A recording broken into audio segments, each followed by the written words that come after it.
AICC ಅಧ್ಯಕ್ಷ ಖರ್ಗೆ ಕೋರ್ಟ್ಗೆ ನಾಳೆ ಮೋದಿ ಎಂಟ್ರಿ ಕೊಡ್ತಾ ಇದ್ದಾರೆ. ಅಧಿಕೃತವಾಗಿ ಚುನಾವಣಾ ರಣಕಹಳೆಯನ್ನ ಕಲಬುರಗಿಯಿಂದ ಪ್ರಧಾನಿ ಮೋದಿ ಮೊಳಗಿಸಲಿದ್ದಾರೆ.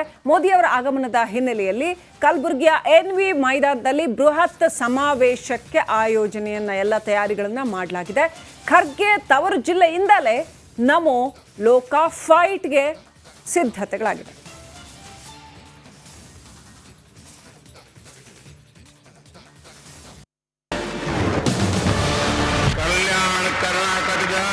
ನನ್ನ ಪ್ರೀತಿಯ ಸಹೋದರಿಯರೇ,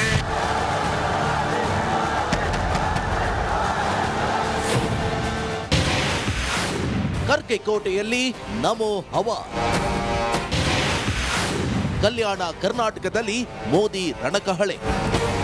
ಎಸ್ ವೀಕ್ಷಕರೇ, ಲೋಕ ಕುರುಕ್ಷೇತ್ರಕ್ಕೆ ದಿನಾಂಕ ಫಿಕ್ಸ್ ಆಗಲಿದೆ. ಈ ನಡುವೆ ಪ್ರಧಾನಿ ಮೋದಿ ಕಲ್ಯಾಣ ಕರ್ನಾಟಕದ ಮೂಲಕ ಲೋಕ ರಣಕಹಳೆ ಊದಲಿದ್ದಾರೆ.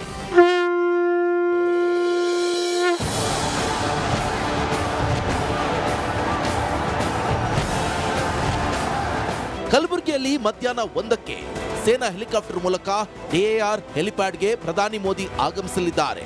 ಬಳಿಕ ಡಿಎಆರ್ ಮೈದಾನದಿಂದ ಎನ್ವಿ ಮೈದಾನದವರೆಗೆ 1.5 ಕಿಲೋಮೀಟರ್ ರೋಡ್ ಶೋ ನಡೆಸಲಿದ್ದಾರೆ. 12ರಿಂದ 15 ನಿಮಿಷದವರೆಗೆ ಮೋದಿ ಕಾರ್ಯಕರ್ತರತ್ತ ಕೈ ಬೀಸಲಿದ್ದಾರೆ.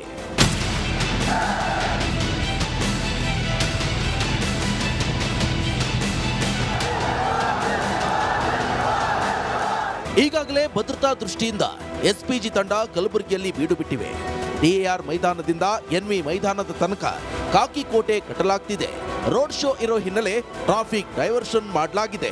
ಲೋಕಸಭಾ ಚುನಾವಣೆಗೆ ರಣಕಹಳೆ ಮೊಳಗಿಸೋದಕ್ಕೆ ಕಲಬುರಗಿಯಲ್ಲಿ ಮಧ್ಯಾಹ್ನ 2 ಗಂಟೆಗೆ ಬಿಜೆಪಿಯ ಬೃಹತ್ ಸಮಾವೇಶ ಇರುವಂಥದ್ದು. ಮಧ್ಯಾಹ್ನ 2 ಗಂಟೆಗೆ ನಾಗರ್ ಕರ್ನೂಲ್ನಿಂದ ಪ್ರಧಾನಿ ನರೇಂದ್ರ ಮೋದಿ ಕಲಬುರಗಿಯ ಡಿಆರ್ ಗ್ರೌಂಡ್ಗೆ ಬರ್ತಾರೆ. ಇಲ್ಲಿಂದ ನೇರವಾಗಿ ಕಲಬುರಗಿಯ ಎನ್ವಿ ಮೈದಾನದಲ್ಲಿ ಎಲ್ಲ ರೀತಿಯಾದಂಥ ಕಾರ್ಯಕ್ರಮಕ್ಕೆ ಸಿದ್ಧತೆಯನ್ನು ಮಾಡ್ಕೊಳ್ತಾ ಇರುವಂಥದ್ದು. ಈಗಾಗಲೇ ದೃಶ್ಯದಲ್ಲೂ ಕೂಡ ನೋಡ್ಬೋದು, ಪ್ರಧಾನಿ ನರೇಂದ್ರ ಮೋದಿ ಆಗಮಿಸುವಂಥ ಒಂದು ವೇದಿಕೆ ಏನಿದೆ ಅದು ಸಂಪೂರ್ಣವಾಗಿ ಸಿದ್ಧತೆಯನ್ನು ಮಾಡ್ತಾ ಇರುವಂಥದ್ದು.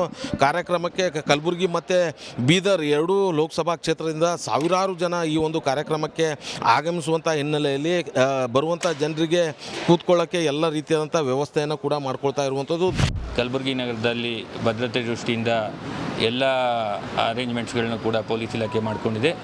ಅದ್ರ ಜೊತೆಗೆ ಏನು ಟ್ರಾಫಿಕ್ ರಿಗಾರ್ಡಿಂಗ್ ಪಬ್ಲಿಕ್ ಬರ್ತಾ ಇರೋದು, VIP ಅವ್ರು ಬರ್ತಾ ಇರೋದು, ಅದು ಕೂಡ ನಾವು ಎಲ್ಲ ಅರೇಂಜ್ಮೆಂಟ್ಸ್ಗಳನ್ನು ಪೊಲೀಸ್ ಇಲಾಖೆ ವತಿಯಿಂದ ಮಾಡ್ಕೊಂಡಿದ್ದೀವಿ.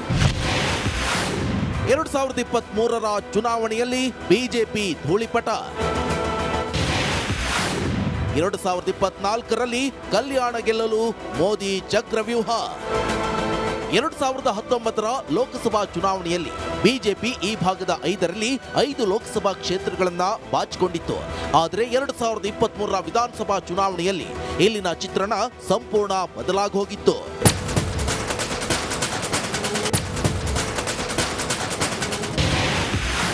ಕಲ್ಯಾಣ ಕರ್ನಾಟಕದ ಒಟ್ಟು ಕ್ಷೇತ್ರಗಳು 40 ಕ್ಷೇತ್ರಗಳ ಪೈಕಿ ಕಾಂಗ್ರೆಸ್ 26, ಬಿಜೆಪಿ 10, ಜೆಡಿಎಸ್ 3, ಕೆಆರ್ಪಿಪಿ 1 ಕ್ಷೇತ್ರಗಳಲ್ಲಿ ಜಯಗಳಿಸಿತ್ತು. ಇದೀಗ ಮತ್ತೆ ಲೋಕಸಭಾ ಚುನಾವಣೆ ಬಂದಿದೆ. ಬಿಜೆಪಿ 5ರಲ್ಲಿ 4 ಕ್ಷೇತ್ರಗಳಿಗೆ ಅಭ್ಯರ್ಥಿಗಳ ಘೋಷಣೆ ಮಾಡಿದೆ. ಬೀದರ್ನಲ್ಲಿ ಭಗವಂತ್ ಖೂಬಾ, ಬಳ್ಳಾರಿಯಲ್ಲಿ ಶ್ರೀರಾಮುಲು, ಕಲಬುರಗಿಯಲ್ಲಿ ಉಮೇಶ್ ಜಾಧವ್, ಕೊಪ್ಪಳದಲ್ಲಿ ಡಾಕ್ಟರ್ ಬಸವರಾಜ್ ಕಣಕ್ಕಿಳಿದಿದ್ದಾರೆ. ರಾಯಚೂರು ಘೋಷಣೆ ಆಗಿಲ್ಲ. ಪ್ರಧಾನಿ ಮೋದಿ 2019ರ ಫಲಿತಾಂಶವನ್ನ ರಿಪೀಟ್ ಮಾಡ್ತಾರಾ ಅಥವಾ ಸಿದ್ದು ಡಿಕೆಶಿ ಜೋಡಿ 2023ರ ರಿಸಲ್ಟ್ ಇಲ್ಲಿ ಉಳಿಸಿಕೊಳ್ತಾರಾ? ಅದು ನೋಡಬೇಕಿದೆ.